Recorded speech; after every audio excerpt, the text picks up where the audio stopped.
All right, my name is Rich Schmidt. I'm here with Jared Etzel. We're at Domaine Roy, a fee. It's August 6, 2020. Thank you so much, Jared, for joining us today. Thank you. First question for you, and the most important for what we're doing here, is why wine? Well, why wine? I think it was a evolutionary thing. I grew up on the Beaux Fréres property from about the age of 3. My brothers and I were born in Colorado Springs on Pikes Peak, and then we moved out to Oregon in the Willamette Valley, well, the Beaux Fréres property in '86, and from that point on we were in it. It was kind of Wild West back then.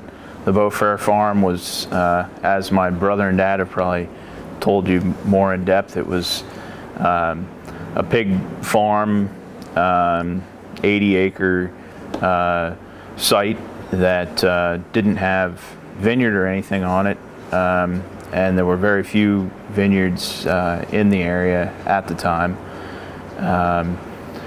They were spurred to start Beaux Fréres from a random family vacation. They were out visiting the ski expo,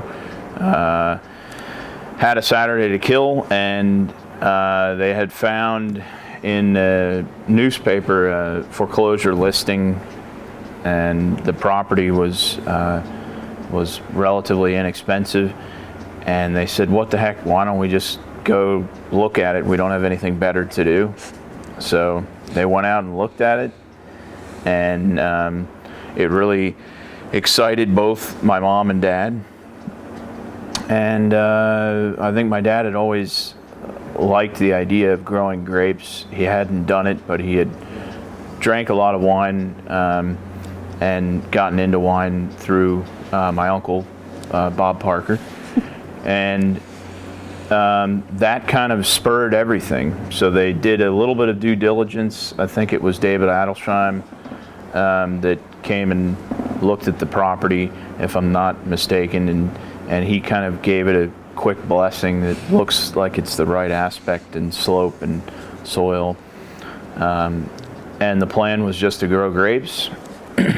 So they gathered the minimal resources that they had. They planted little by little. And my brothers and I were super young. I mean, we were, I was 3, so I don't remember a whole lot from the very, very beginning. I look at pictures of us out there playing and on the property. And we kind of grew as the vineyard grew, and we're out there on the farm through the struggles. It certainly wasn't easy back then. It was, everything was challenging, from the lack of, having money, barely having enough money to get the farm going, to, I think, figuring out how to farm the vines and having the crew to do it, and just, I guess, for lack of a better way to describe it, is kind of like the Wild West. I mean, it was like just raw, rough piece of land that you're trying to slowly shape it into the vineyard. And so we probably absorbed a lot osmotically, so to say, by living on the farm with my brothers. We started working in the vineyard quite young. Was probably around 7 to 10, I'm not exactly sure. Weeding, suckering. My dad used this plastic to mulch under the rows to keep the weeds down, because back then everything was still, trying to sort out the best way to farm. Mm-hmm. So they had this black plastic strips that would go under the vine, keep the weeds out. And I think it was used mainly in nurseries, like mass nurseries back then. And it was, I think, relatively common for the early grape growers to do it in Oregon as well, as an organic way to not have weeds, because they didn't have the Braun cultivators that we have now and the other mechanical devices, nor even if they did have them, I don't think we would have had the money for it regardless. So we had this black plastic strips, and they were terrible, so they broke down, and then my brothers and I, our job was to pick up all the black plastic and then throw it away or recycle it. I don't know what my parents did, but we certainly didn't like it. I mean, we were kids, and other things we probably would have rather done, but we were kind of this is what we had to do, and even if we didn't like it. And we were spreading mulch, hay, as mulch under the rows, and like I said, suckering and weeding. Those were kind of our jobs when we were really young. And I didn't really love working in the vineyard until much later, where it kind of dawned on me how special it was and how amazing of a opportunity that we have. We worked harvest, we helped out around Beaux Fréres when we were young. All three of us, and my mom and my grandma, in the very early years. And then in high school we started working for other growers locally during harvest. So Brickhouse, Doug Tennell was really awesome to be willing to take on, high school boys that probably had, marginal quality work compared to, what his normal team was. But he let us work with him, and he trained us a lot. He spent a lot of time, we were running the tractors, spraying organic sprays for Doug, and then doing compost projects and other things around the farm, topping occasionally, so that was really nice. And then Christum, I was able to work a harvest at Christum with Steve Dorner, and Paul Gary was still there very regularly, and Tommy was there with us as well. And then from there, right after high school, Newburgh High School, I went to Oregon State University and was not really settled on a degree. And my dad recommended that I go to work abroad, and so he talked to Parker, and Parker had a friend, Eric Solomon, who's an importer, Spanish wines. And my brothers and I had marginal Spanish capabilities, so and maybe the idea that going out of the country would be good for us. My dad pushed us a little, thought it would be good. He didn't have to push too hard. It sounded like a good opportunity. And we went to, or I went first to Rioja and worked for Artadi in between summer break, in between school. And so didn't really know what to expect.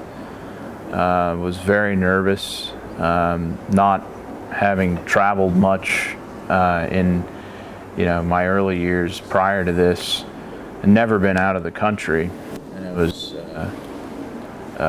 flying over there alone. And Newburgh isn't necessarily a diverse area, and culturally it was pretty, I would say, sheltered. So I was nervous flying over, practicing my Spanish the full way there, not knowing how much Spanish or English I would be able to communicate well. And I got there, and the owner of our toddy, Juan Carlos, and his full family picked me up from the airport, took me to LaGuardia, which is their village, which is a medieval village that's within old castle. And so they live within the walls of this place, and there's something like 500 inhabitants and probably 20 bars / restaurants within it. An incredible place with a ton of history and incredible food, and these very hospitable, generous people, the Juan Carlos and his family. And the first night we arrived, and he took us to a restaurant outside. We dined inside the castle walls, but it was outside air. And he brought some wines with him, and one of them was a wine. I think that moment had kind of dawned on me that I wanted to be in the wine business, and it was his wine that his father planted the vineyard, Vignel Pison, and it was a 1995 vintage, which was a special year for Spain. Very good growing season, and amazing wine. My uncle Parker had rated it really well, and I think Juan Carlos was very proud of it, that, this was rated 99 points or something like that. And I tasted the wine, and it was like the most amazing chimera or hybrid of a great Burgundy and a Bordeaux, in that it had the floral, dried herbs, high-tone notes of a great Burgundy, but it had the depth and palate concentration of a really great Bordeaux. And I was blown away by the wine, and also probably the moment, the culture difference, the really delicious food, roasted lamb, which is really common in that's Basque country. Mm-hmm. So they have a lot of lamb, and that's one of their best cuisines. And I think that moment kind of propelled me and excited me. And it was a burning thing in my memory, and probably what pushed me to, for the first time, go outside of it being just life on the vineyard and the farm to something where I really appreciated to a deeper level. So from that vintage, we had great fun with the family, drinking a lot. He had an amazing cellar, and had a lot of inspiring wines over that summer, and then went back for a second vintage the following summer, that time with my brother Nathan, the one that's working in engineering. Mm-hmm. Another great experience. then the third summer to Priorat and Chloe Erasmus, Daphne, Glorian, and Eric's winery on a cliff, vineyard, old Grenache. We were a freak show of a team. We, very funny team. So it was myself, Nathan, the cellar master or winemaker, co-winemaker. I think Daphne's the winemaker, but Esther, who is Spaniard, but kind of Rastafarian-like character.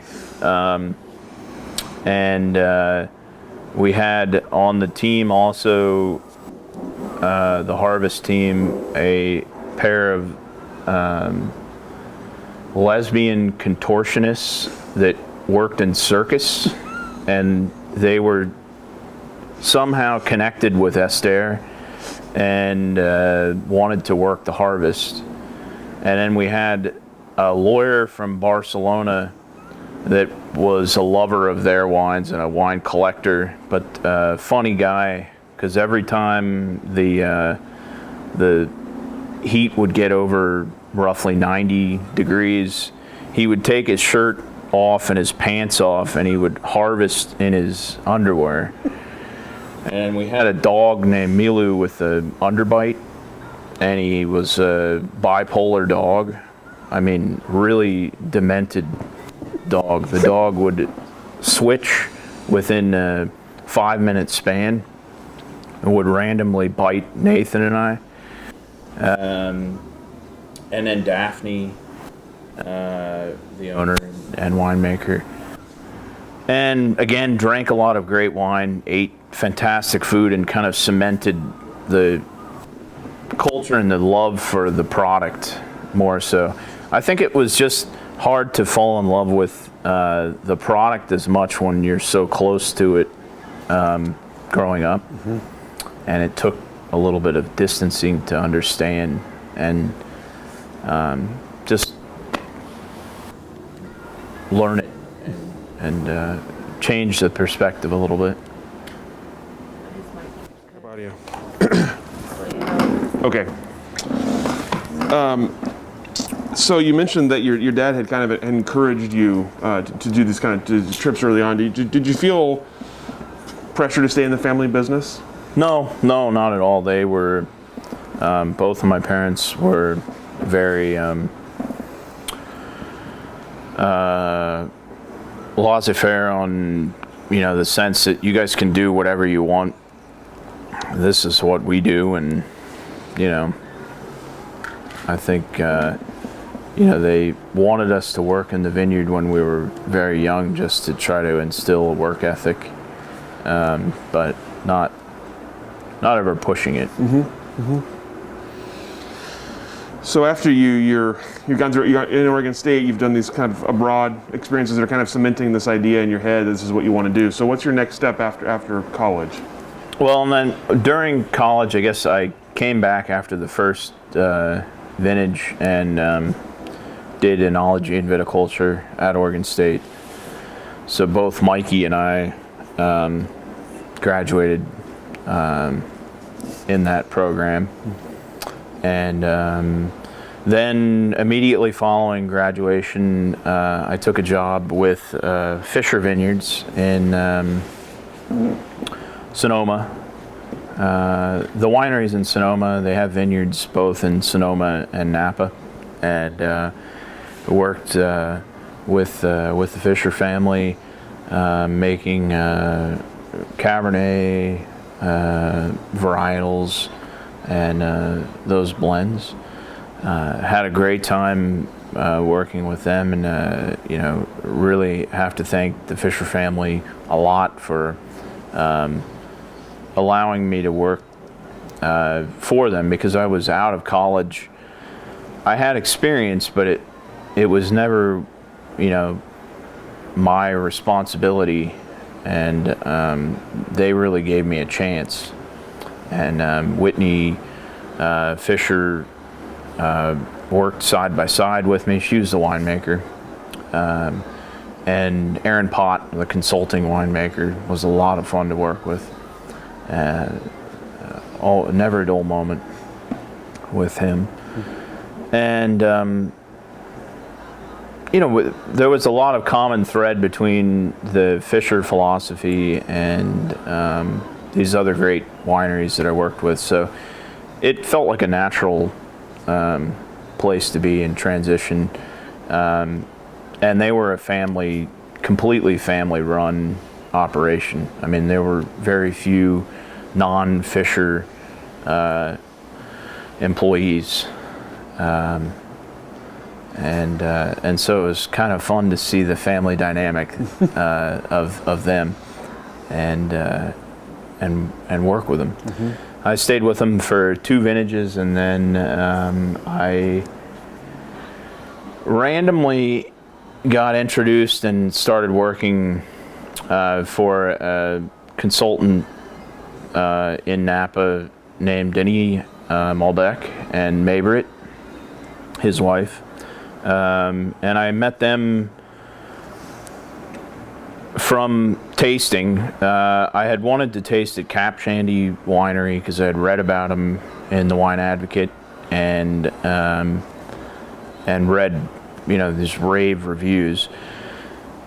And so I asked Parker if he knew the Cap Shandies and could help me get a tasting, because they're not the easiest to visit with. And so he lined up a tasting, and I tasted with Lou Cap Shandy, the proprietor, and tasted through a fabulous lineup of wines with Lou, Lou is another huge personality in the industry. I have not met many people as intense and focused as Lou.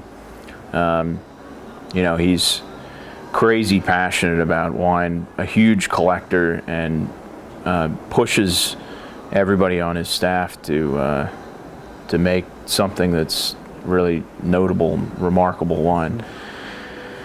So it was an intense tasting with Lou. I feel like Lou was evaluating my every reaction to his wines, and I loved the wines.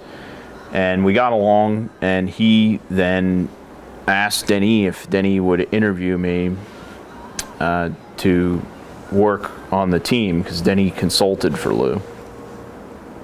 And so met Denis, and Denis was looking for somebody to work under them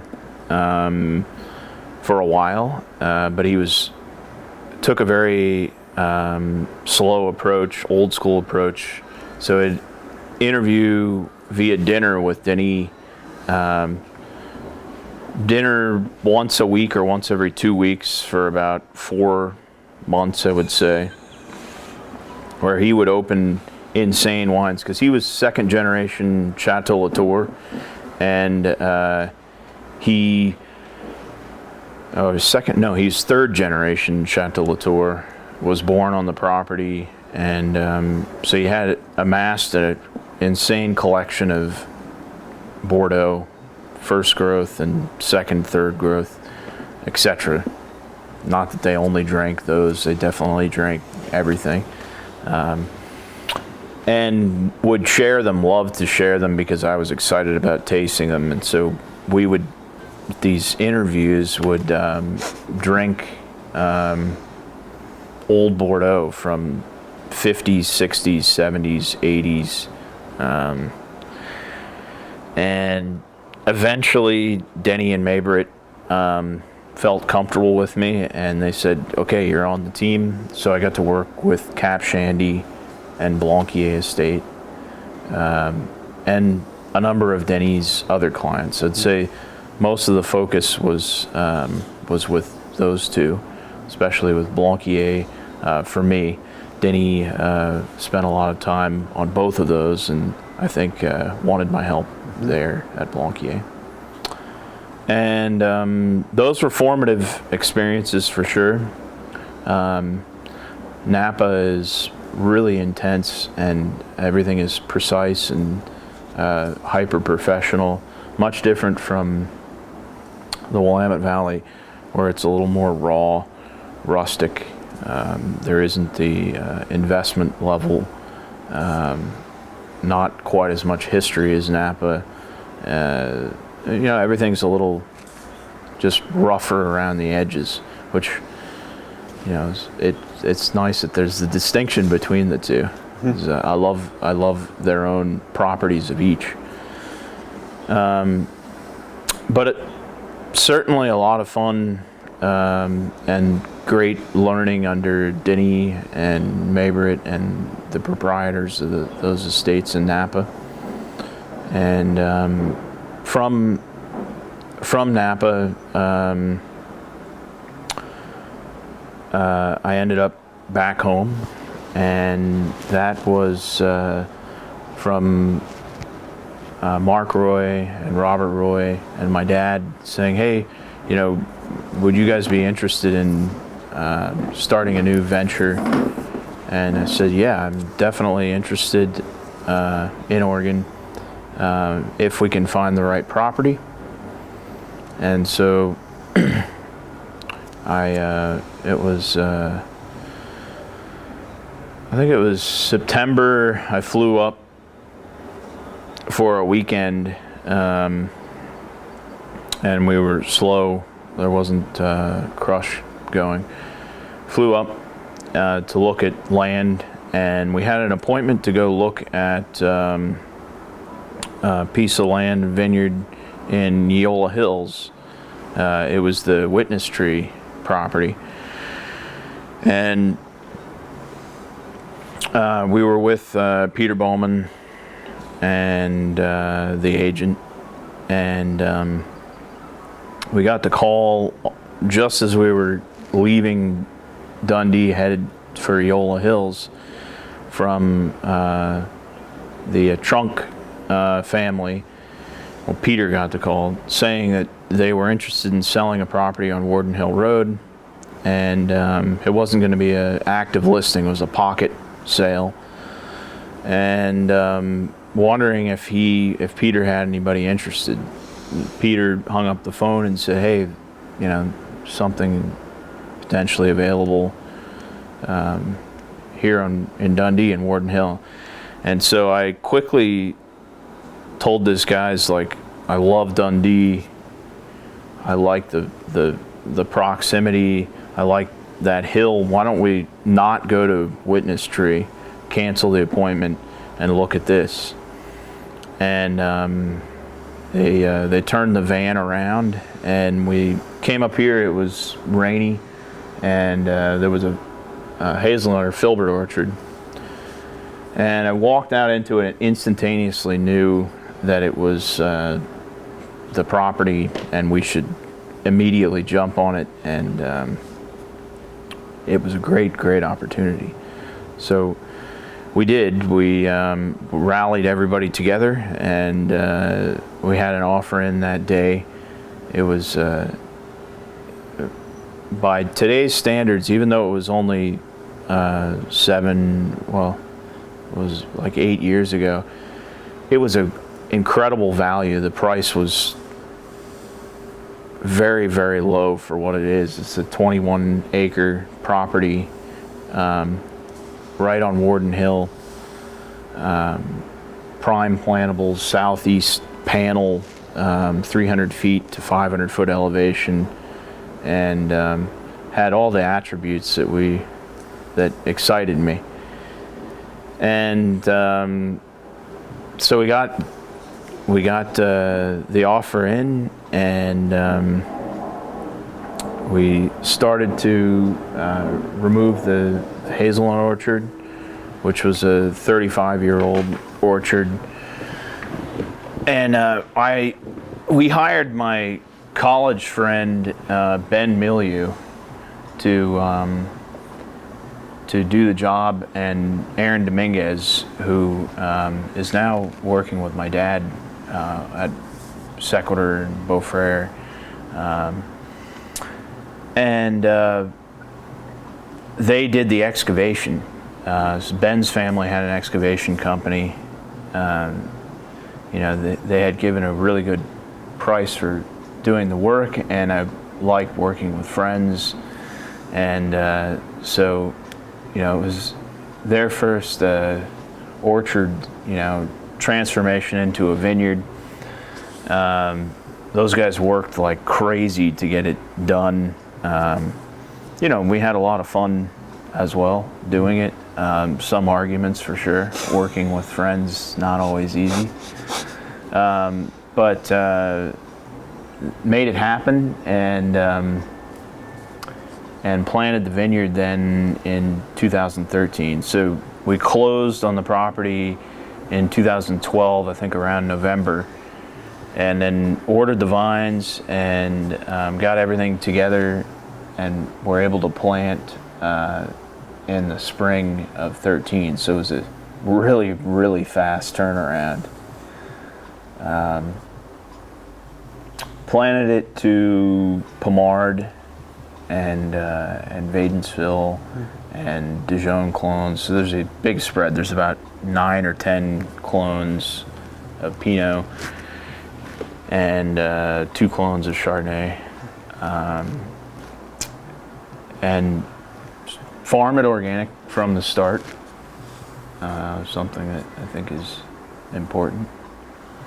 You mentioned when you saw it, you knew right away, and you talked about some of the aspects that it had to it. Was there anything else about it that kind of struck you as special, or why it seemed like the right place, the perfect place? Yeah, I think it was always kind of aware to me that we wouldn't do the project unless it had both a phenomenal terroir opportunity to make distinctive wine, but also it needed to have the possible for a business development. Everything is so expensive now that we realized if we wanted to make this work, we would need to have exposure to visitors. And so Warden Hill was very, very attractive because it had, number one, most importantly, a great terroir. But secondly, many, many visitors.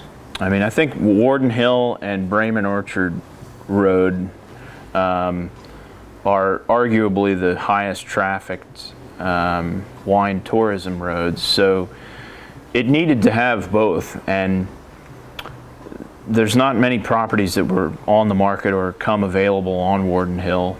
And so we had to jump on it and fast because we knew it would go fast. But the property just had a really great energy to it. You just when you're on it, the view is inspiring, and the ability to,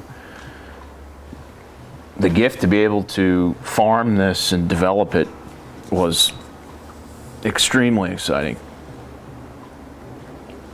Tell me about the, backing up just a moment here, the idea for the project. Obviously you mentioned your dad involved and the Roy family. Tell me about that, what the plan was and why they were even looking for a property in the first place.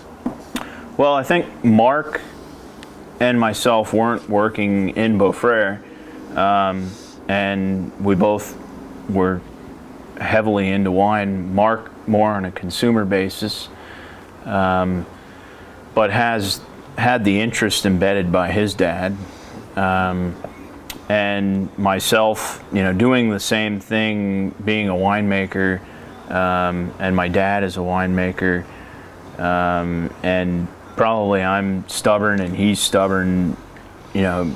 Just wouldn't have worked for me to be a winemaker at Beaux Fréres. It seemed like a natural thing to, well, let's start another project with the same principles, same guiding principles of really making the wine in the vineyard, using a great terroir, and not manipulating it in the cellar. And Mark was gung-ho about the opportunity. And so Robert, Roy, and Mark, and myself, we got the land, and then in order to fund it and to finance everything, we did a partnership with a big group of friends and contacts of the Roy family in Montreal. So everybody threw in a fixed amount of money. There were around, I think, 20 something shares, but more people than that. I think there are maybe 30 people, but 20 shares. And everybody put in their amount of money. The Roys and myself would manage it with Alain Plamondon, who had worked for the Roys for a long time, and had a founding role in the company on the finance and business structure management end. So Alain had moved his family out here from, I guess it was 2015 until early 2020. He was here managing everything with me. He just moved his family back to Montreal, back home.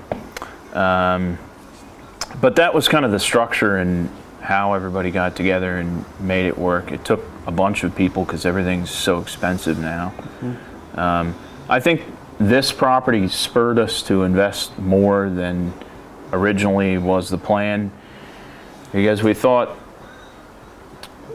we should invest in something, the building that would allow and draw more customers, and build something really special that would allow people to really love and get into the wine, and something that would be a draw.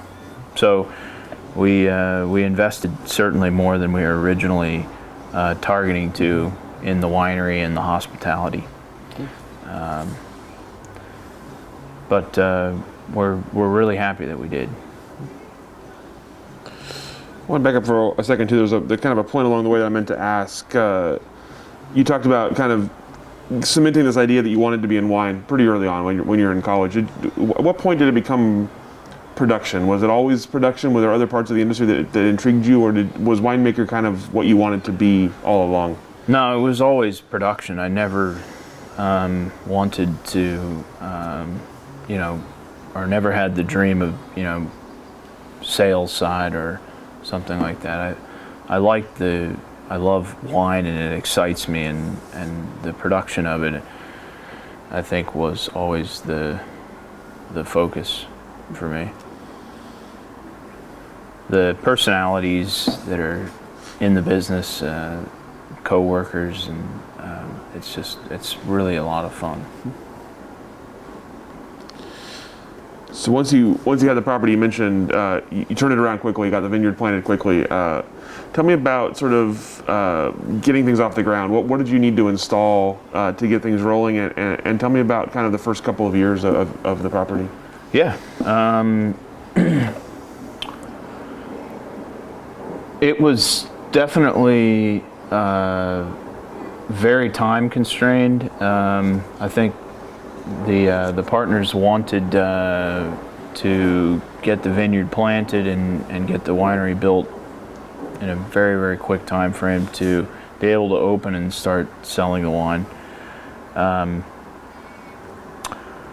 So it was everything from scratch, and finding the right people to work with in the vineyard.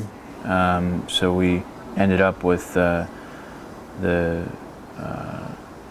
Miguel Lopez's family relatives, which the Lopez's had a long history with Beaux Fréres. His father, Santiago, was one of the original vineyard vineyard managers of Beaux Fréres. Mm-hmm.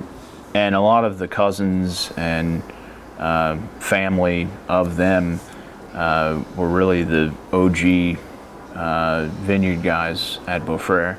So that they planted the vineyard with us and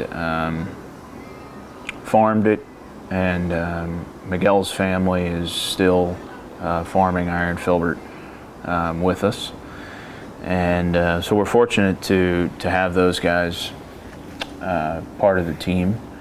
And then to the architecture, we had to find a good architect. So we went with a local guy, Stephen Lapp, Waterleaf. Took a lot of inspiration from the hospitality programs in Napa, though, being a lot of the Howard Backen architecture down there.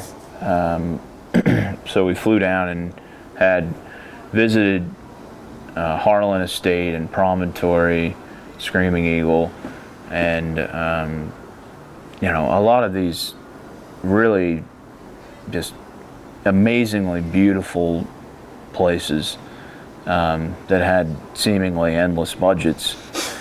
And we got inspired by them and took design cues from Howard's work, and then Stephen Lapp took his fingerprint and applied it to those concepts, and we're really happy. We think it's a timeless space and something that it's an escape a little bit.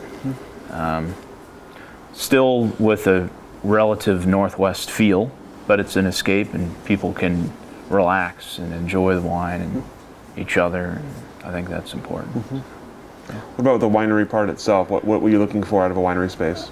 Just flexible, open space. It's a big rectangle. Having good heating and cooling was important, and plenty of space. So we modeled a lot of it actually, I would say, after Blanquier estate in Napa. There's certainly more refined and quite an amazing space, but we applied the concept of what they had and the rough floor plan. And enough space for a long sorting line. So we have, I think it's 60 feet. No, it's more than 60 feet. It's probably 70 feet of sorting line. So if we want to have 20 people on the sorting line, we can do that. So we'll sort whole cluster, and then we'll sort individual berries. In addition to the sorting in the vineyard, so the fruit's really just berries, or berries with stems if we're doing some whole cluster. Was an important part of the production to me. But yeah, it's a simple winery. There's nothing too intricate. We're not gravity flow. I think gravity flow is nice, but with the modern technology, it's not necessary. You can make just as good of wine. We have these pumps, Waukesha pumps, that are steel lobed and run at an insanely slow rate with no oxygen. They're very, very gentle on the wine and very clean. I thought, you don't really need gravity. It's not, everybody is so caught up on it, but gravity location wineries are difficult to work in because they have multiple levels. So your investment in the building is more, and then your efficiency is sometimes lower because you have to drive forklifts from multiple levels. You have stairways or elevators, and I just felt like these Waukesha pumps, they're so gentle and slow on the wine. There's no reason for it, so we went that route. You mentioned farming organically from the start as something that was important to you. Tell me about kind of coming to that conclusion and why organic farming was important. We were lucky to taste great wines from all over the world and meet the proprietors and meet the vineyard the vineyard team and the winemaking team, and every single winery that I really admired had the exact same approach, and it was organic or biodynamic farming, and they were native ferments, and it was echoed over and over again, and it was very evident to me that was our direction.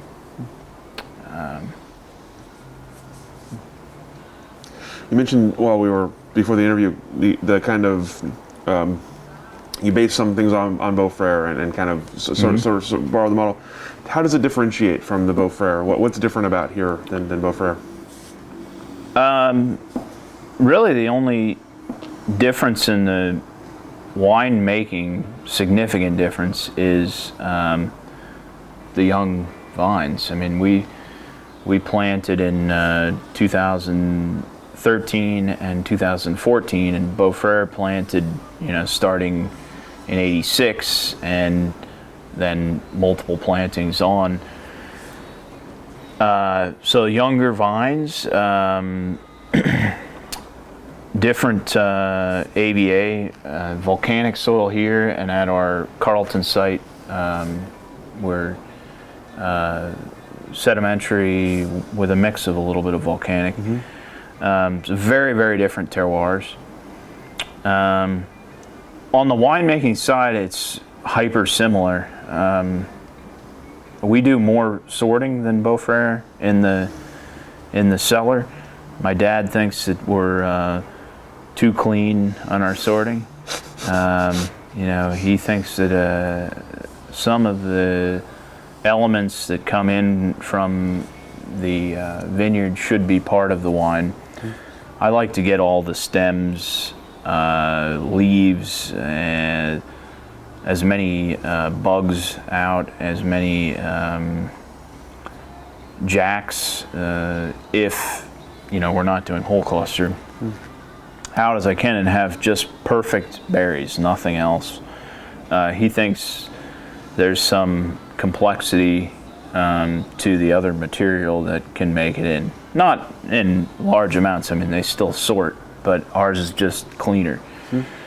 So our sorting line is different from them, and I think stylistically changes the wine a little bit. We also have more juice that runs off of our line than Beaux Fréres, so that changes the skin to juice ratio, and I think maybe it gives us a little more color because of the sorting line. But in the fermentation, it's exactly the same. I mean, we cold soak for about the same amount of time. We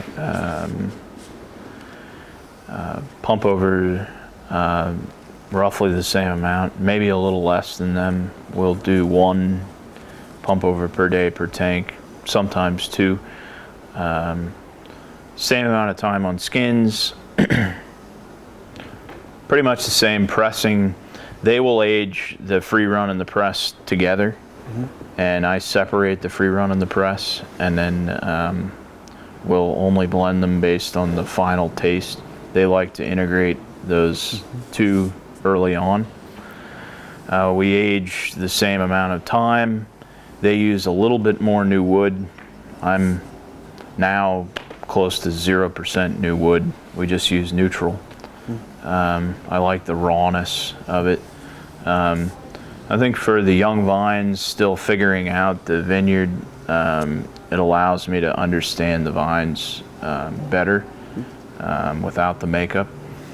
And later, when the vines are a little bit older and I know block by block better, we might integrate a little bit of new wood on the wines.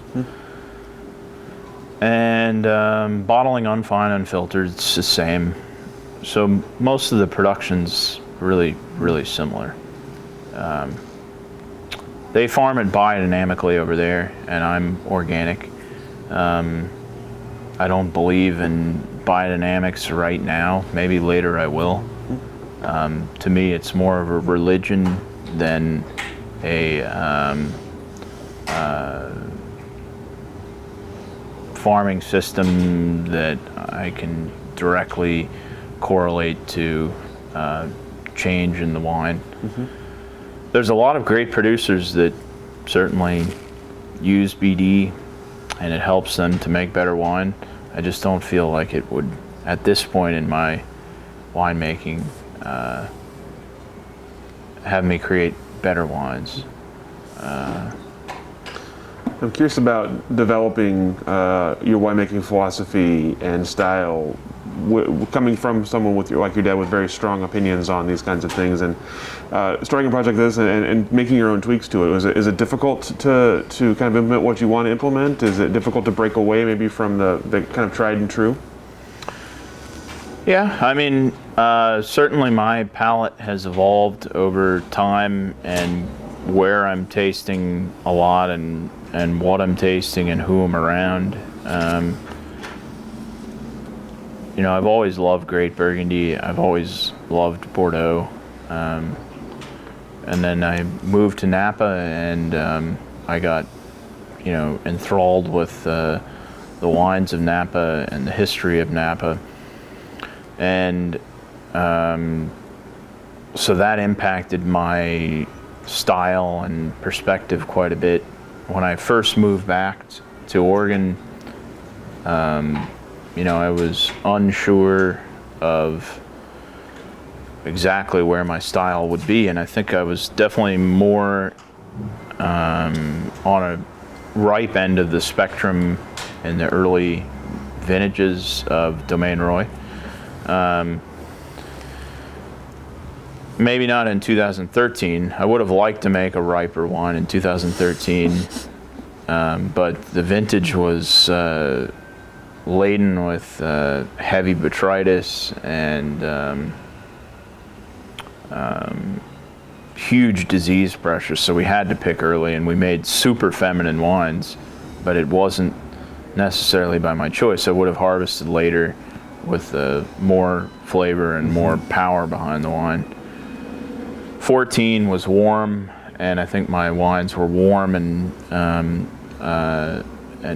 large and in your face, pretty fruit driven. I love the vintage, and even to this day I still love it. 15, the first vintage of Iron Filbert Estate. So 13 and 14 we were purchasing fruit.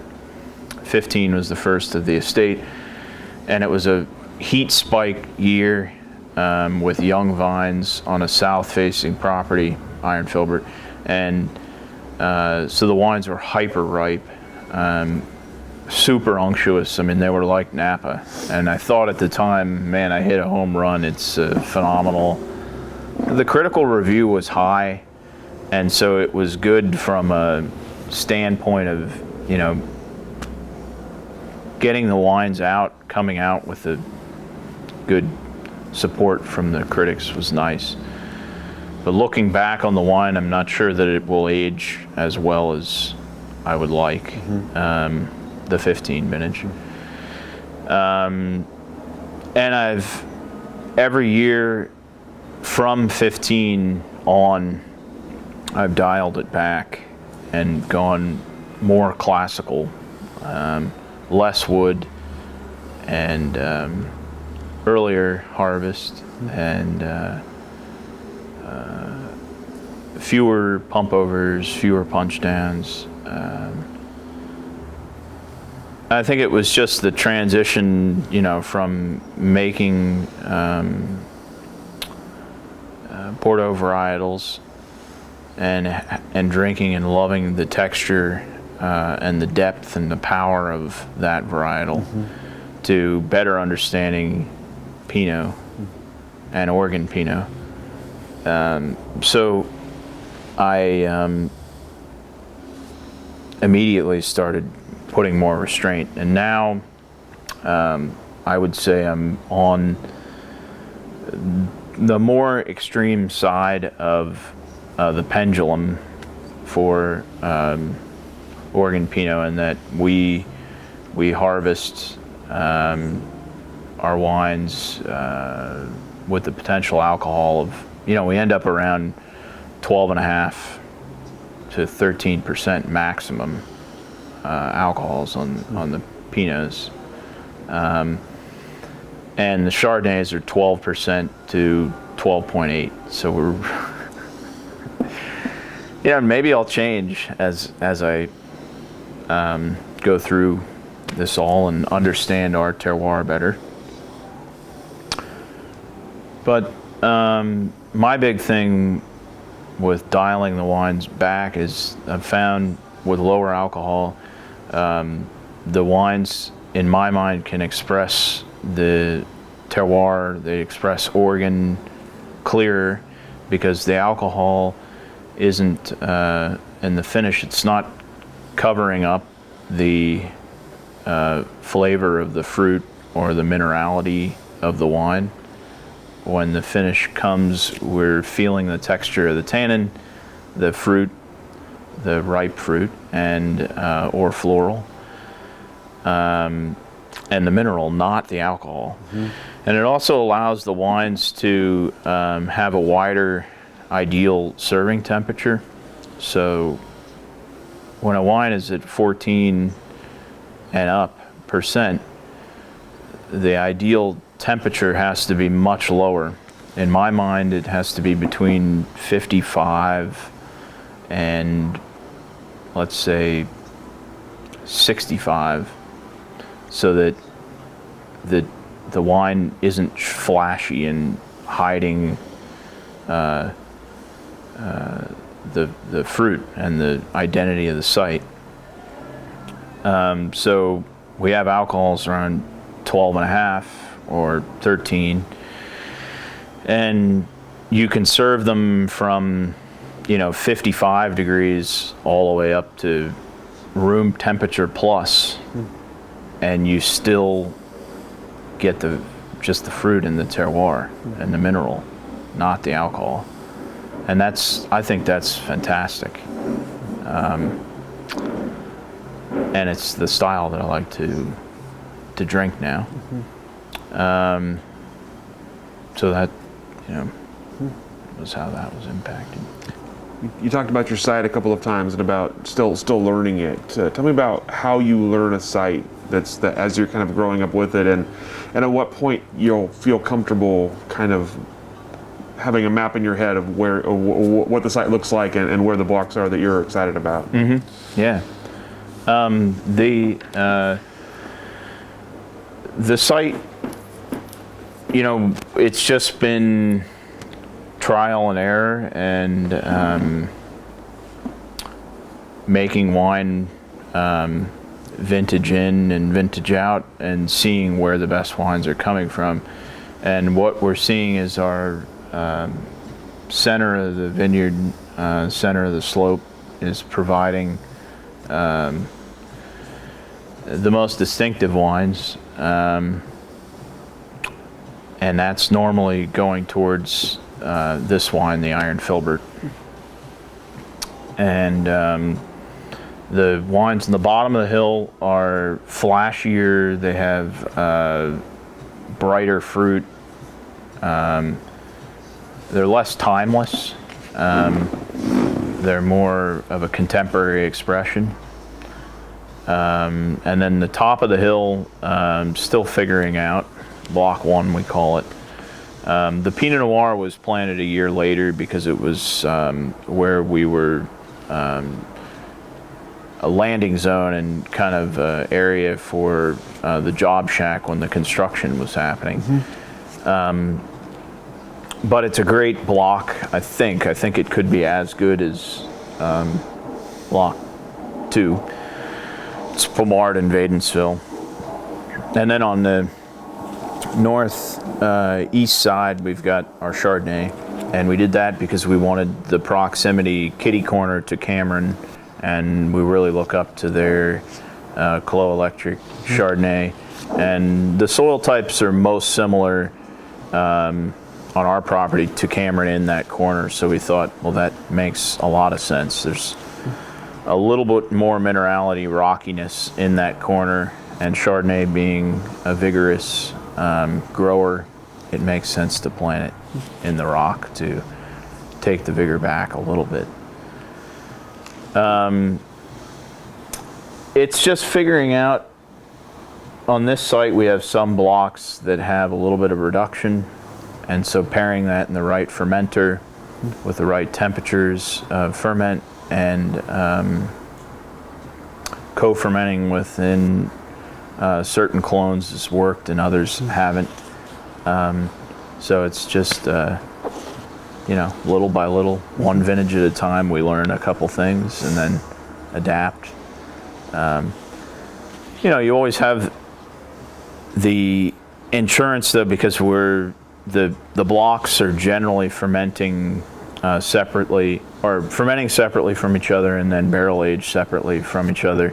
So we can then choose the barrels, the best barrels for the iron filbert. And then the more contemporary style is going into the incline level wine. And then the very early drinking wines that maybe don't have the depth to age for a long time go into our Willamette Valley blend. So it's a blend of the two estates. And it seems to be working well. We make wines true to the vintage, to the sites, and to Oregon, soulful Oregon wines. That's kind of really, really important. I don't want to be Burgundy or California. We want to be Oregon. I think that's incredibly important. And for me, Oregon means having, or what Oregon is a little bit less fruit than Napa, a little bit more fruit than Burgundy, and kind of that middle freshness level too. They're not so austere as young Burgundies can be, but they're not as quite maybe open as some of the California Pinot Noirs on release. Not to say that, there aren't outliers in those areas, and I very much respect the wines from both of those places. It's just about the identity. And I see the texture of Oregon being really in between those two as well. The tannins, they're not quite as austere, I think, in general, as some Burgundy and when they're young. And they're maybe not quite as open as some of the Sonoma wines when they're young. But you'd mentioned that part of what came with this property was the need to kind of have a more of a hospitality program than maybe you were anticipating, more of a forward-facing. I'm curious, in your role as winemaker, tell me about sort of connecting with guests and kind of how you want to speak about the wines or present the wines to your customers. Yeah, we took a lot of the hospitality ideals from what I saw in Napa, because it's quite refined and beautiful there. And we applied that here. So we wanted to have a lot of space in the hospitality. We wanted it to be private enough feeling where it wasn't, a loud setting. It was a place where people could really go down and understand the wines and focus on them, talk to the winery host individually, tour the winery production area. So that's why the buildings it's one building, production below ground and the hospitality above. So we'll take the guests down to walk the cellar and see the barrel room and show them the equipment and to show them, everything. We walk them out into the vineyard so they connect more with to what we're doing. And I think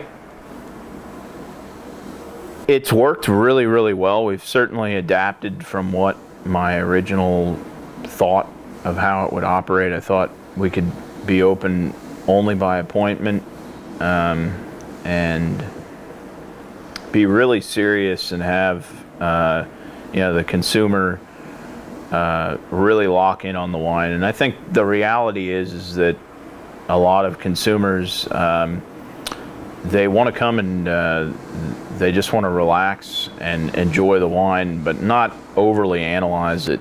I think I was a little bit disconnect from what the consumer really wanted in Oregon. I placed too much of my experience and thought was around these very unique Napa producers like Blanquier or Cap Shandy or Harlan and Promontory, and in that those are 100% by appointment. There's normally one person on the property, and you're with your host the full time, and you talk about the wine, and you're completely enveloped. Where here, there's definitely the weekend warriors coming out here from Portland, and they're here to hang out with their friends, and the wine is part of the equation, but it's certainly not the focal equation. So we have a lot of those visitors, and I've adapted to, just understand they're greatly welcome too, and maybe they'll grow into taking the wine more seriously. But it's part of the evolution of Oregon wine. I think Oregon consumer, there's certainly hardcore collectors, and my dad has a lot of that base and wine fanatics. But there's also a large growing population of people that are coming out to enjoy the view, architecture, wine, and their friends, and food. And it's less focused on just the wine. So our space has been versatile enough to host both folks, the collectors and people that are here just to take it easy and have fun with their friends. And I hadn't planned it. I didn't think that it was going to be exactly like that. But I'm happy that it's working. What about your role in that specifically? Do you have a lot of interaction? I don't host that many people. I try to be as connected as I can with the customers. I'm not super social, so if there's people that I really love and I align with their personalities, then I'm incredibly social. If I don't like somebody that I'm hosting, then I'm in and out very, very quickly, and I just, they probably don't want to talk to me as much as I don't want to talk to them, and go back to the vineyard or the cellar or something else. But so it's a bit mixed. I think my dad's better at hosting and connecting with the wider style of or type of people. He's really good with people. I don't think that I'm the same in that sense. I'm just would rather hermit away if I have the chance to do that. You talked about the formation of this and the amount of people invested into it. I'm curious if does that complicate things for you, having that many voices? At what point do you have decisions to make versus consensus to build? Well, there's the guys that partnered are friends of the Roys, and they're wine lovers, and they're not from the wine business. They have put in some money, and they don't have an active management. they more wanted to invest in something that they can drink and enjoy, and come and visit when they're not busy with their businesses in Canada.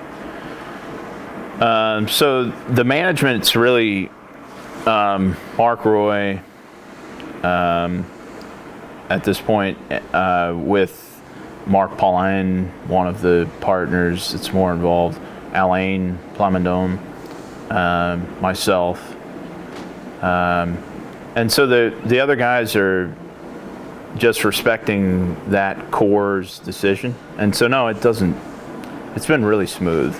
I mean, of course there's been disagreements on direction, but nothing that it hasn't been manageable. And there's not so many voices that it's, diluting the core. Mm-hmm. And the core has always been the same for all the people managing, that, make the best wine possible. That's really it. That's the only message that everybody has been focused on. I'm also curious, obviously we've talked about your family quite a bit, obviously you're kind of Oregon wine royalty. Is there anything that comes with being an Etzel in the Oregon wine industry is it positive, is it negative, is there both? I think that the Etzel family has a reputation of being, one of my friends put it really well. He said, you guys are like the most refined rednecks we've ever met. And rednecks in the sense only of just people that are out, shooting guns, riding motorcycles, driving tractors, working the field, speak our mind very raw and off the cuff. My dad's certainly very off the cuff. Not redneck in the sense of, the negative attributes of a redneck. People think of, Confederate, or no, that's not us at all. We're not, we have friends of any race and that kind of thing. So just wanted to define, our redneck is just someone that grew up on our farm. We're not dressed well, or not super well educated. We have base education, but we're have fun in the forest and riding the motorcycles, and we grew up in high school and middle school. My dad taught us how to make bombs, so we were playing with dynamite and potassium perchlorate, aluminum powder, blowing things up, and riding motorcycles, dirt bikes on the streets to go visit our friends. I mean, it was Wild West, more Wild West and raw. And so maybe that's slightly our reputation. And then, from people that know us personally. And then I think, on the wine side, I think just there's an expectation that, we carry on making delicious wines, and I think that's about the summary of us. It's a pretty excellent summary. Yeah. Is it a lot to live up to? Like the reputation of Beaux Fréres, is that a lot to try to aspire to? I haven't really thought about it in that way much. It's just been wine, and producing great wine has been more of an internal thing that I love, and creating it has driven me, not trying to match what's been done by my dad and my brother. So there doesn't feel like there's really pressure. I mean, So obviously you have a pretty unique perspective on the industry, having really grown up in it as it was growing up. What are the I'm curious, kind of you left it, you came back. What were the differences when you came back to start Domaine Roy from kind of your memories of growing up in the wine industry, and what has changed from then to now? Like what are kind of the milestone changes for you that you've noticed growing up in the industry? Just that it's gone from a very mom and pop dominated. All the owners are very mom and pop back in the day, and now there are producers that from Burgundy, from California, people from all over are now here, and the investment has gone up significantly. The expertise has gone up a lot. I think people, because of the competition and the number of producers now, there are many wineries that are focused on a refined hospitality. Back then, you didn't have that. It was just you taste in the cellar or you taste in the house, and we didn't have the number of visitors, so it was small and quaint. And Oregon is definitely has now a mix of mom and pop and big investment, big outside investment. I think Oregon is doing a good job at maintaining their identity, though. So it's some positive with some negative. I mean, certainly the big producers take away a little bit of the culture of Oregon, but they also bring the exposure, national exposure and beyond, which is necessary for growth. What about the collaboration? Obviously, it's what we always hear about Oregon wine as a collaborative place and a place that supports. As it's grown and as the outside investment has grown, has that changed at all in your mind? Not in my world. I mean, we're still a tiny producer, and I surround myself with tiny producers. I don't interact with the big guys at all, and I don't really have much interest in them. But among our peers, and it's extremely helpful. Borrowing equipment and talking about how we make wine or how we grow grapes. We help out as much as we can, and it's really, really nice. Obviously, we're talking to you on now August of 2020, in the middle of the COVID pandemic. I'm curious how the pandemic has affected sort of your wine life and work here at Domaine Roy, and maybe what you kind of foresee for the near future while we're still dealing with it. Yeah, it's definitely been challenging, hospitality-wise, and I think just the added stress of the current combination of COVID with political stress has everybody kind of on edge and challenged and trying to find solutions. And I think what I notice is it brings out the true personality and identity of a person during these challenging times, and that's kind of refreshing in its own light to see the rawness that it brings out of people, whether good or bad. We're adapting, and we're able to adapt on the hospitality end. Fortunately, because we have so much space, we can separate and still operate, keep the doors open. We weren't terribly impacted by the pandemic. I think we're doing better than we've ever done. It's partially because I think I heard around half of the wineries, hospitality programs in the Willamette Valley have shut down. So I think there's fewer wineries open right now. And so we have more customers.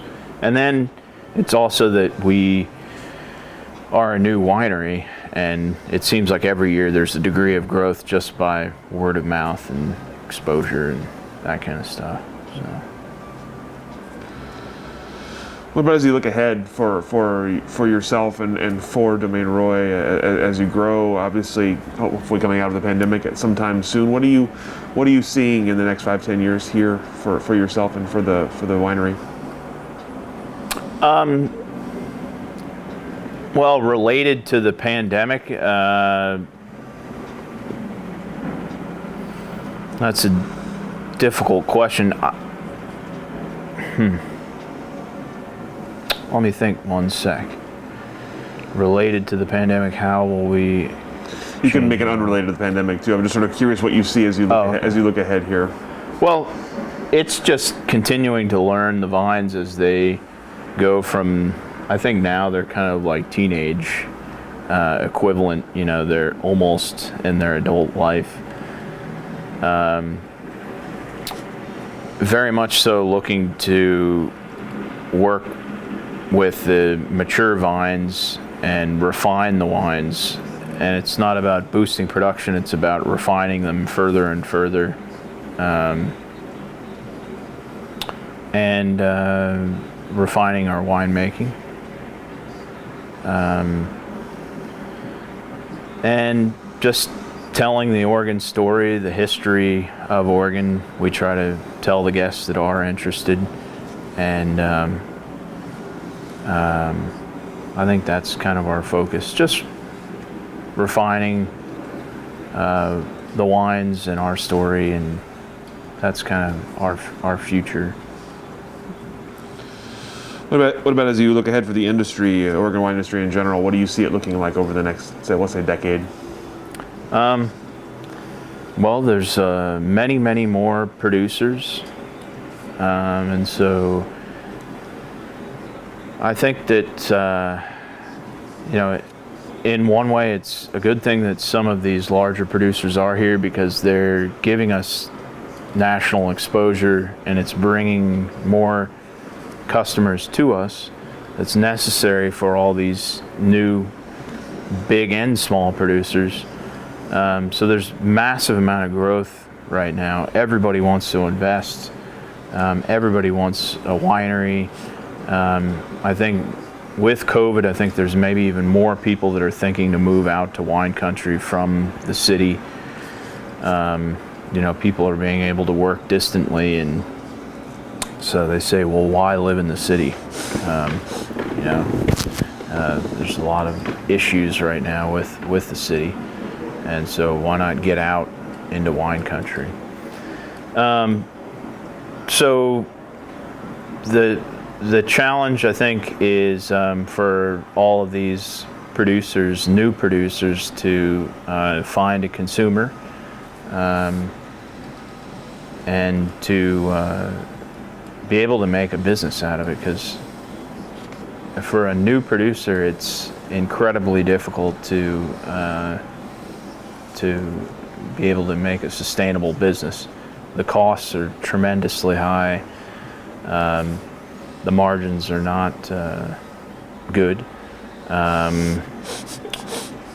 if they're doing it for the wrong reason, to make money, good luck.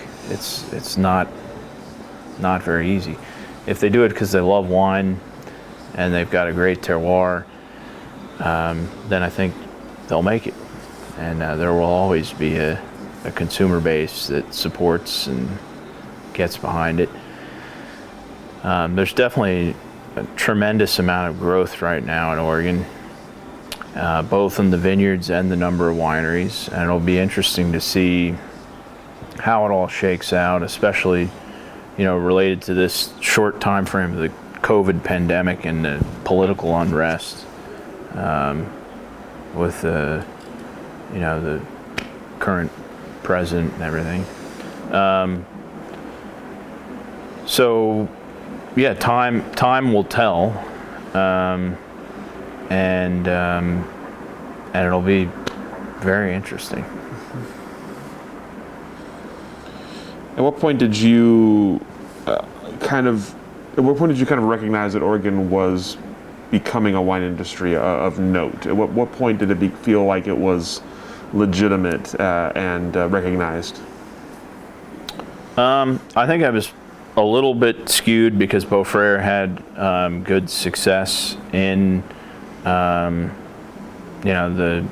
early 90s or mid 90s. They started to gain significant traction, and so that's what I was around, and I assumed that it was kind of a normalcy. I understand that it certainly was a unique winery, and they gained their success because the product was a product of the vineyard, very raw. My dad did a good job making the wine, and then of course the exposure that Parker brought was catapulted it into so many people's cellars. Without his exposure, we wouldn't have had the attention. Mm-hmm. And so I think that's was a kind of a bubble, but the overall Oregon wine industry, to me, it seemed like it really caught fire with a huge amount of attention sometime around 2010 or so. It seemed like the investment from outsiders really catapulted.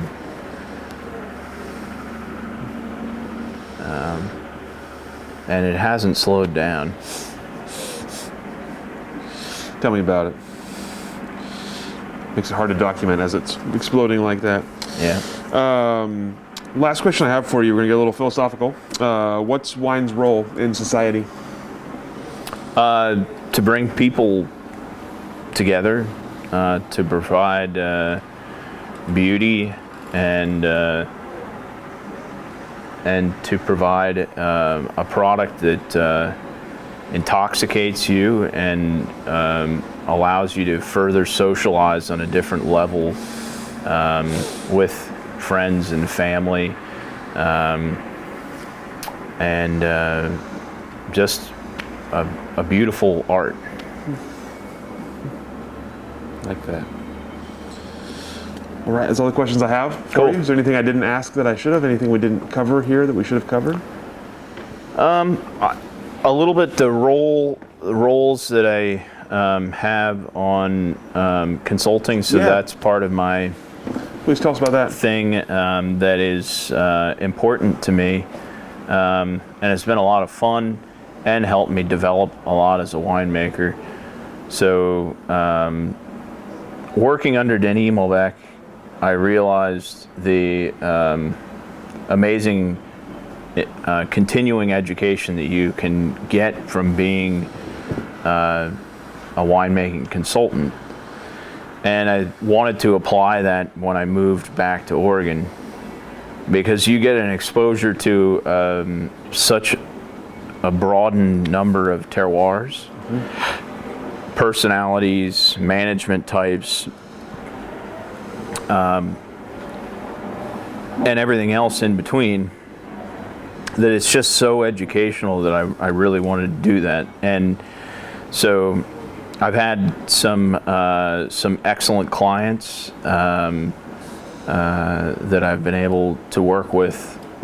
Probably the most important one to this date has been Furioso, mm-hmm. and Giorgio I started with him from the beginning of that project. When he was traveling back and forth from Washington, D.C. to Oregon, trying to find a piece of property, I met him through, again, Peter Bowman, the real estate agent, introduced us. And Georgia and I got along really well, and saw eye to eye on a lot of things. He hired me onto the team, and started just purchasing fruit until he got his estate properties. But I convinced him to purchase what was then crumbled rock, because Roy started in crumbled rock. Before this building was here, we were Custom Crush, leasing the space from Jerry and Julia, and we were just making the wine using their space. And met Giorgio, and then Jerry and Julia wanted to retire and sell the property, and it was listed. It was expensive at the time. Certainly expensive, but for a reason. It's an amazing terroir with a huge amount of history. But I slowly convinced Giorgio to purchase that property. At first, when he heard the price, he said, "Man, I don't know how I'm going to make it work." And he joked, "Well, you only want me to buy that because you don't want to commute. You just walk across the street." And certainly there's a beauty to that. But I mean, those vines started planting in '83 over at Furiosa, so it's old vines, and Pomard and Vadensville, and some slightly later planted Dijon clone. So working with old vines right across the street from the Domaine Roy young vines, with a similar terroir, has been incredibly fascinating, because the wines are completely different. We make them in a pretty similar manner over at Furiosa, some slight artistic differentiations. But the old vines are just amazing. They provide a depth, a complexity, and a purity that the young vines, you have to work twice as hard to get that. I think you can get it with young vines. We can't get it from the entire vineyard, but we can get it from a section but we really have to work twice as hard. You have to sort more, you have more vineyard work to get the unruly young vine in shape. And then you have to declassify more wine to select just the best of the best. With the old vines, they're doing it on their own. They're buffered to the vintage and to the elements. The roots are deeper,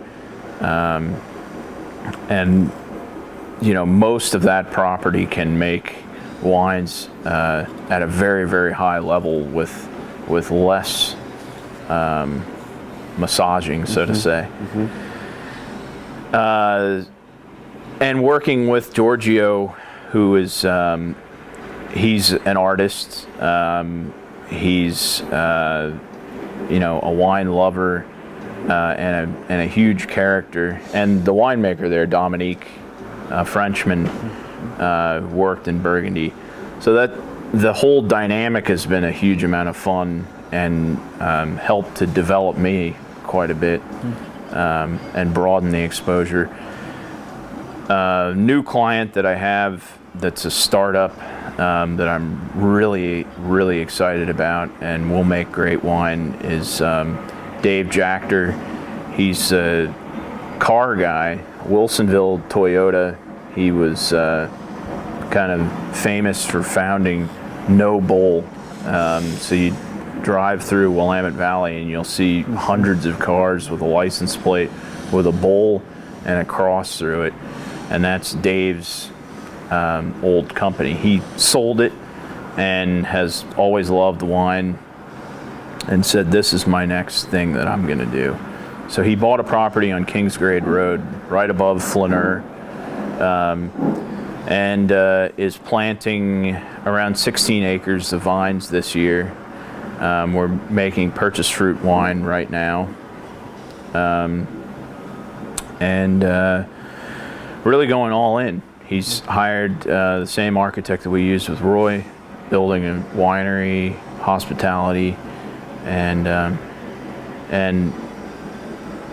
I think he is an example of a masterful marketing guy, and he's a very, very good business person and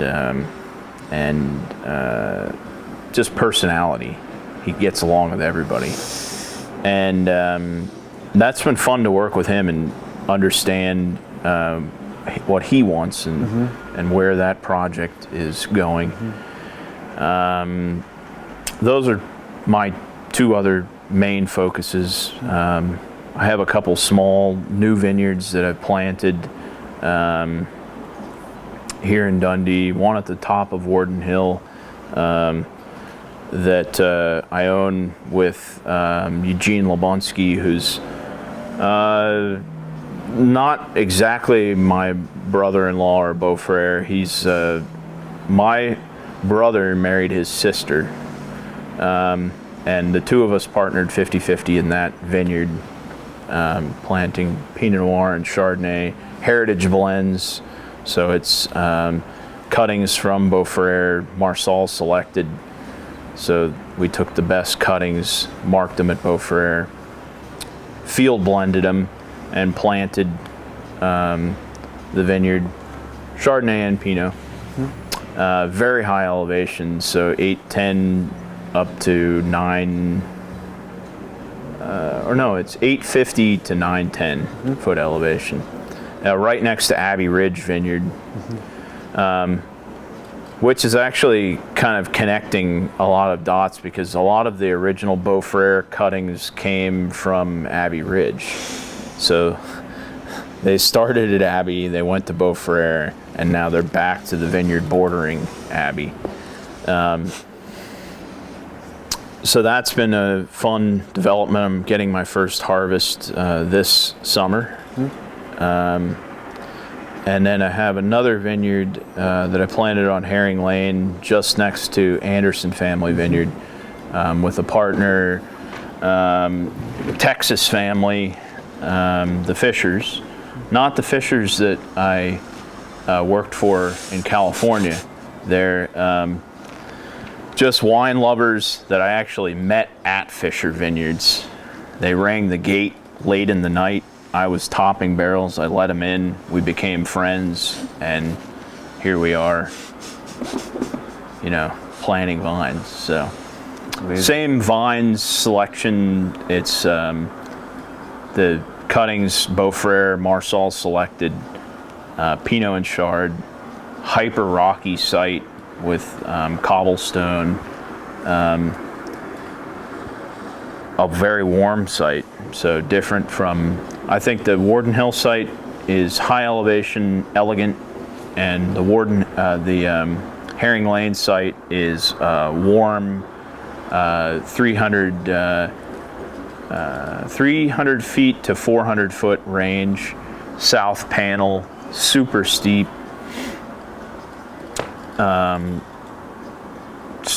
Crazy vineyard site. I mean, every time I drive the tractor on there, it's white knuckle, which is fun. But those are fun developments. Eric and I, my wife, are working those vineyards together a lot and kind of babying them along. So those are the other things along with Roy that we're doing. And of course, you two just got married recently and just welcomed your first child. Congratulations on that. Mr. Dart. Mr. Dart. Yeah. So more babying to be done there, I suppose. Yep. How are we doing? Are we doing okay on camera time? Cool. Okay, cool. One last question for you that kind of prompts me there. You mentioned Furioso specifically and working with Dom over there. I'm curious, when you're consulting in a place that has a winemaker, what is your role as a consultant? How do you define your role? Just another voice and a perspective, a soundboard, and I would say viticulturally is where I'm a louder voice and a little bit more suggestive than the winemaking, and I would say that's my biggest role at Furioso is viticulturally. I come in on the blends. I'll submit my blend. Dom submits his. It seems like 1 year we taste blind and we choose his blends, and another year it's my blends that make the cut. So it's kind of fun. I think Giorgio likes having both of us there, and I helped find Dom for Furioso. It was Mikey. Mikey had worked with Dom at Willikenzie and said, I was looking for somebody. I said, hey, we need somebody at Furioso. I can't be there every single day. And he said, Dom's perfect. He's hyper detailed, and he's great to work with. So that's where Dom came in, and it's been really great. All right. Well, thank you so much for your time today, hospitality. Thank you. For sharing your wine with us and your newborn with us, I suppose, as well. Yeah. And we'll go ahead and let you off the hook. All right. Thanks, Thank guys. you.